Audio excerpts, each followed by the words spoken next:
So I am actually not worried about the intelligence levels of AI. It's really about how do you manage it, and those type of capabilities is really more about the framework and scaffolding around the AI than it is about the models underneath. So I think we will be getting there very soon. Now, the problem that I am very concerned about is what happens when that becomes available to everyone, and how does that affect the workforce? How does it affect the stability of our economy? How does that affect the geopolitical tensions when you have massive, job displacements? Welcome to the Big Bang Tech Report, the podcast for everyone who doesn't just want to hear what technology can do, but who wants to understand what technology does. As always, I'm speaking with my co-host, Alvin Van Graylin, a prominent thinker, a very prominent thinker and author on AI, whose voice is heard around the world. Hello, Alvin. Hello, good to see you again. Good to see you too. Imagine millions of new actors are currently migrating into our country. Invisible, no visas, no borders, at the speed of light. A nightmare for Mr. Trump. They speak our language perfectly. They write better than we do. They understand contracts, laws, arguments. They simulate emotions. They make decisions. That is exactly what is happening right now. Not with people, but with AI agents. The central question is, are we ready for an invasion of AI immigrants? Origin of this idea is an idea of Mr. Harari. This imagine comes exactly from this historian and author of Sapiens and Homo Deus, Yuval Harari. His thesis: humans did not conquer the world because they were stronger, but because language allowed them to cooperate with millions of strangers. And now, for the first time, something is emerging that masters language better than we do. Language as the human superpower. Alvin, if language was our true superpower, are we now losing that superpower to AI? Yeah, so and I understand why you're asking this, because remember 2 weeks ago when we talked about Claudebot, which now is called Open Claude, and that's been the hot topic around the AI sphere because essentially millions of people around the world right now are running their own personal agents that are starting to do work for you, not just become a chatbot that talks back and forth. And even these chatbots or these agents are now having their own social networks where they're communicating with each other. And so there's this perception that, okay, there are now these sentient beings that are self-operating because the structure of the open Claude system allows it to have automatic time, and it keeps operating even without humans prompting it. So we've anthropomorphized this technology into something that feels like a human or a immigrant, and is creating this fear, and it feeds on what Harari has talked about. And then I'm a big fan of Harari and of his books. I think his first two books are very spot on, but the last one, I'm not sure if I completely agree with that perspective of saying that these AI systems are today, maybe at some point in the future, but they are not today technology that are self-reliant and they don't have self-agency, and they don't have their self-intent. And so in which case right now, really, they are still working on behalf of humans based on tasks that these humans are giving them. So they are still a tool. At some point, they may become more sentient, as what might be portrayed in his Nexus book. But it is not there today, and it probably won't be there for some time. So I think the fear that we are seeing might be a little bit overplayed. But right now, if we switch on the laptop, if we work on Excel or something like that, we work with Word, we have to do the work. We have to do the work. And But now we have no longer these tools, or well, we have them, but AI becomes an actor. It does the work by itself, and it has its own decisions. So it's different. People do not understand it. Yeah. So yes and no, right? In the sense of it does things right now still based on what we tell it. Because I've been running this for a while, essentially since the last time we talked, and I have a lot of direct experience working with it, and it's still based on the requests of the users. So the user will say, "Hey, go search the news around the world for me and find things that I would be care about, or do an analysis on this paper and blah blah blah." And they would go on and do those things. Now it may do it in the sense of it doesn't need you to interact with it on every single decision or obstacle it runs into, because it can still solve its own problems. But at the end of the day, the objective that's given is not something that it gave itself. It's something that you gave it, and then it tries its best to help you solve those issues, right? And sometimes they'll come back and ask you, did you mean this? Do you want something else? Is this okay for you? And which actually gives you the perception that there is a person or a being, an intelligent being that is a self-motivated being in the past, in behind the screen, which is the intent of these agent frameworks. But it does not necessarily um, the perception of a autonomous agent does not mean that there is actually a mind or an entity behind there. So I think those things we have to separate the ideas. Years ago, we thought, well, 1 year and then in 10, 20 years, it will pass the Turing test.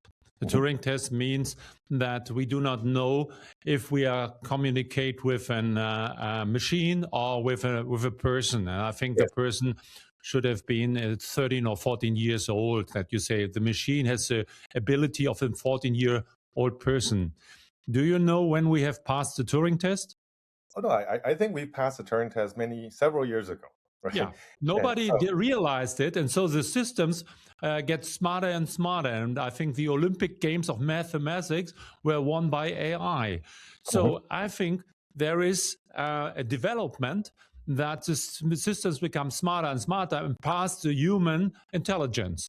And if it is like that, if you put it in the financial system, we have new instruments or new tools in the financial system created by AI that nobody does understand anymore. And the same problem we have had years ago with the financial crisis, that we have had products that nobody could understand anymore, created by person. And in the future, what does it mean for the future? AI and financial system.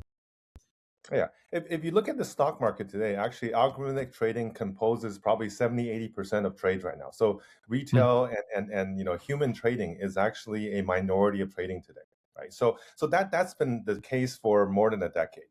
So it's humans cannot make decisions and process data at the speed of computers. But I think we need to separate the idea of capability and intelligence with agency and consciousness, right? And I think that's probably where we separate. I'm a big believer on the amazing capabilities of technology for it to do great things with the information that it has, for it to process information, to gather information, to be able to come to new insights. But that doesn't mean that right now it has its own will to do that. I think that's where the difference is. When you start talking about, this is using the image of an immigrant. That's a human that comes to a country that has to survive, that needs resources, that has its own will, that has family, and has its aspirations. I don't think any of those later descriptions match the technology that we have. In terms of its capability, absolutely. And then they're not, usually when you think of immigrants, you think of less educated, they're mostly doing manual labor. In this case, we actually have very well-educated AIs that have, are probably more learned than most humans, or maybe all humans. So these are using the little bit of a fear mongering of what is portrayed in some of Harari's discussions and talks and book, it brings attention, and Mm. I think he's done a very good job in terms of bringing attention to this topic. But right now, it's a little bit uh, overly fear driven, where I think that right now this technology has a potential to do amazing things if we properly manage it, and the fear should be on the other side. The fear should be on the people controlling these agents today, not and what their intent is, not on the agents themselves, not on the AI itself having its own ideas and aspirations. Okay. Do you have already your own Alvin agent? I do. AA?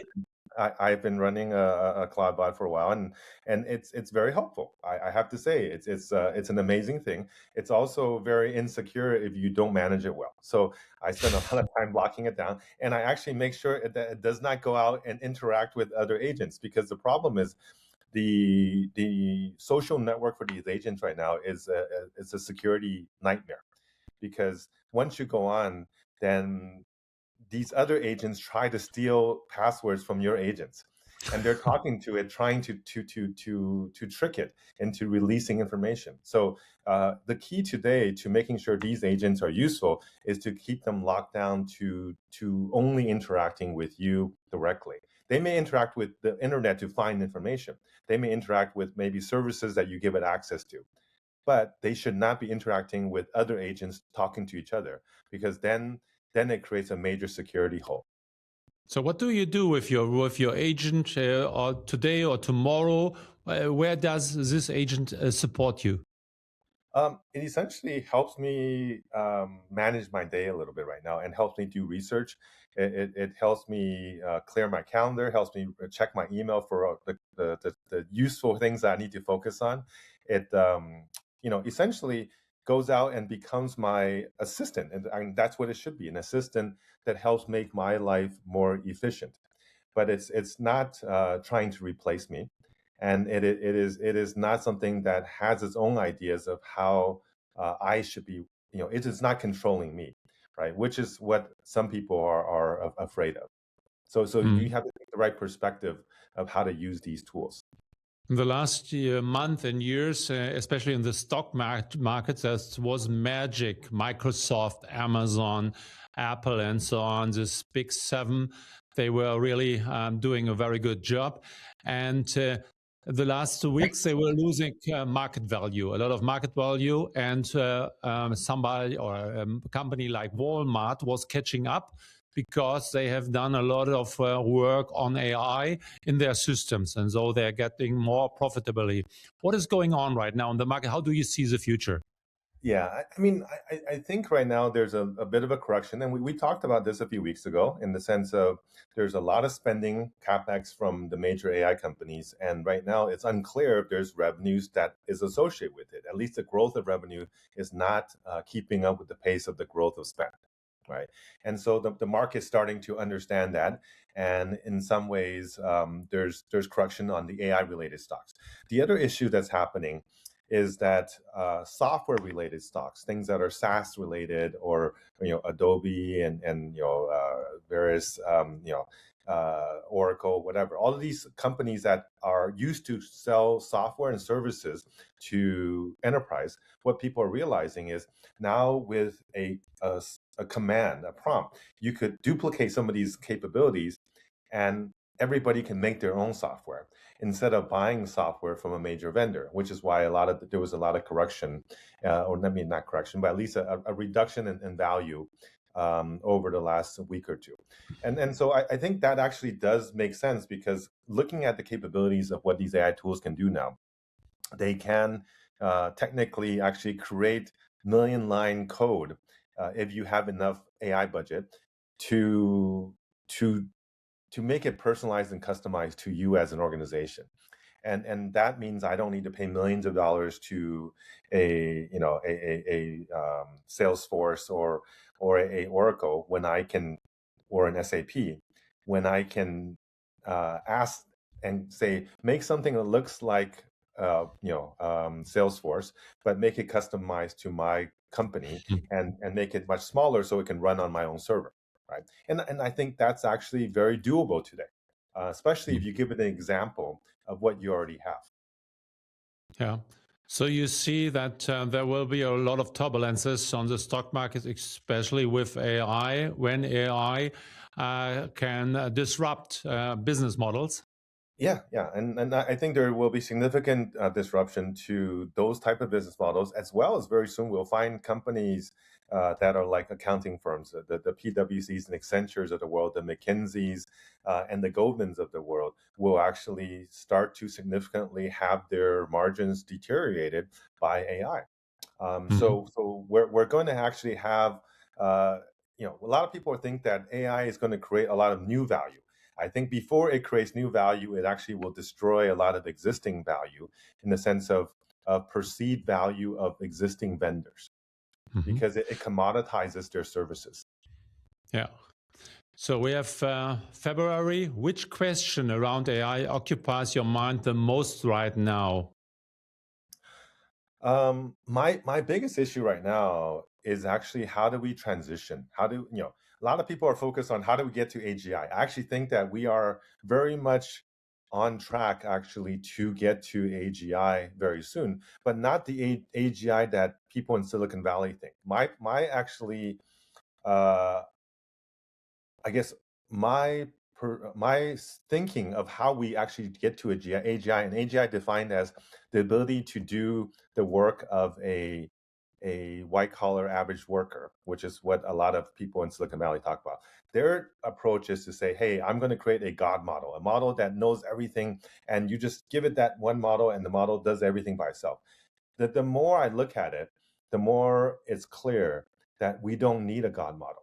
That even if you take today's AI model, you put the right scaffolding around it, you create these agent systems, and you give it access to all the tools that the humans used to use, it will soon be able to replace the majority of work of those workers without having massive increase in intelligence. The intelligent capability of the systems that we have today are already at the 99 percentile of almost every intelligent metrics and every benchmark, right, and maybe higher.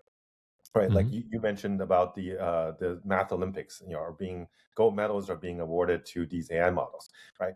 Very few humans, except the people who are trained every day on this can even get anywhere close to that, right? So I am actually not worried about the intelligence levels of AI. It's really about how do you manage it, how do you create a long-term task that it can keep running on, and those type of capabilities is really more about the framework and scaffolding around the AI than it is about the models underneath of AI.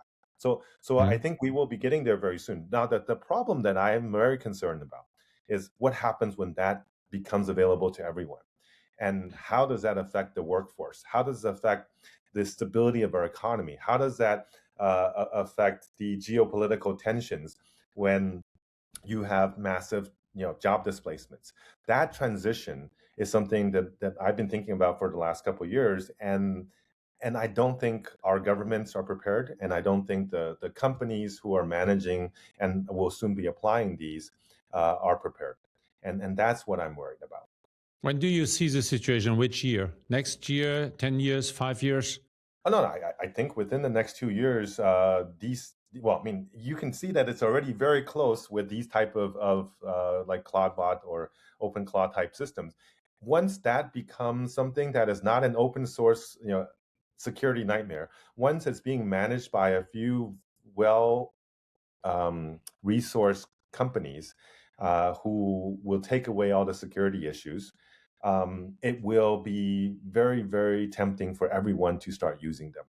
And once everybody starts using them, they will find that they no longer need the majority of the white collar workers that they had. And now the question is, do I fire these people? Do I give them new jobs? Do I transfer them? Do I retrain them? And unless there is some level of regulation to slow down that decision making in terms of laying off. In Europe, it's better because Europe there's a lot of more protection for the workforce. In places like America, there's no protection. It's at will employment for the entire country, and Mhm. there's 170 million workers in America, and 70% of them are white collar workers, and Mhm. they are all at risk when this technology gets to the level of what we're talking about. Open Cloud was made by one person. right? And that's why there's so many security issues, because he didn't have time to patch Mm. everything and to think about safety and security. But if you have a Microsoft or a Google or or whoever start working on these solutions, they will create a enterprise ready and security focused type solution. When those things happen, uh, it will be very capable and also safe at the same time, and that will dramatically change how white collar work is done. So you see that we will come back to the wild, wild west, more or less, because you told us that with your agent you can't let them out because of safety reasons, because of passwords. Then you tell us, okay, if somebody is there and the white collar people, they were fearing their jobs, so there will be a very unsecure world, right? Well, this is what I'm saying. If we're using today's model made by one person, yes, it's very insecure. Yeah. But I don't see large enterprise companies releasing software until they've well tested it. That's why I say it would take about a year, maybe 2 years. Yeah. But when they do release it, it will be ready because they're used to working in that corporate environment, a regulated environment, and there is liability for the software vendors if there is damage related to the software solution they provide. So this is why they actually haven't released it. To be honest, this is the type of scaffolding around OpenClaw is not new. It's something that's been around, but no company would be willing to put something like that out because there's so much corporate liability and reputational liability when you put that out. Because if somebody loses all their savings, or somebody buys something that they didn't want to, or whatever, it creates security risk and it creates privacy risk, which no corporation wants to be liable for. But an individual contributor, somebody like the Peter, what's his name, Steinberger, he didn't care. He just wants to show what he's been working on for a few months, and it took off. I don't think he expected it to take off, but it was an open source project from a single developer, right? Mm. So we need something positive for the end of our show, because otherwise everybody will be depressed. And we want to explain the future, but we need some positive things too. What we can do with it. I actually think this is a very positive thing, because what this shows us is that we are very close to having technology that can liberate us from the daily churn of work. Mm-hmm. The key is, how is our institutions, our governments, and the corporations that are driving this, how are they going to react to it, and how are we going to prepare for it? We have 1 or 2 years to do these preparations and to make sure that when that happens, that there's a smooth transition. Right. This is why transition is the key. Invention is not the key, because I think we already now have a pathway to getting to AGI. Right. Now, it is not the God model. It is not necessarily a self-learning, self-improving model that will eventually become ASI. But it is absolutely capable of doing the work of the average worker, allowing us to then be freed up to spend more time with our families, to spend more time exercising, to spend more time developing ourselves and understanding more of the world without all the daily churn. Right? And I think that's actually a very positive message. The key is, once we prepare for it, it will be, and we have a soft landing, it will be an amazing future that this creates. But if we don't prepare for it, and we don't believe it, and we're not protecting the humans that are part of our society, then we will have chaos, and we will have instability, geopolitical and economic instability, and that will not end well. So this is essentially for a message to our regulators and policymakers. This is the time for you to get educated on this topic and start thinking about what you need to do, because you have a very short window of timeline to take action. So we get rid of nasty work and that the future will be bright, but there will be some challenges too. And we will talk about these challenges in the next episodes of our Big Bang Tech Report. And I'm really happy to have you here so that you will explain us the world, the future, and what we can expect from the future and how we can work on it, and and to see the opportunities. So yes, please join us for the next episodes, and thank you very much, Alvin Van Graylin, for your interpretation of the current world and the future world. And please give us some notes and write us what you think about our episode, and we will be there in 14 days. Yeah, absolutely. Thanks, Jens, for moderating this conversation. And I think we are giving a perspective that is very different than what you hear in the daily media. And for the audience who are listening to us, please share it with your friends, because I think more people need to hear this and start thinking about it and taking action on it. Thank you very much. Bye bye.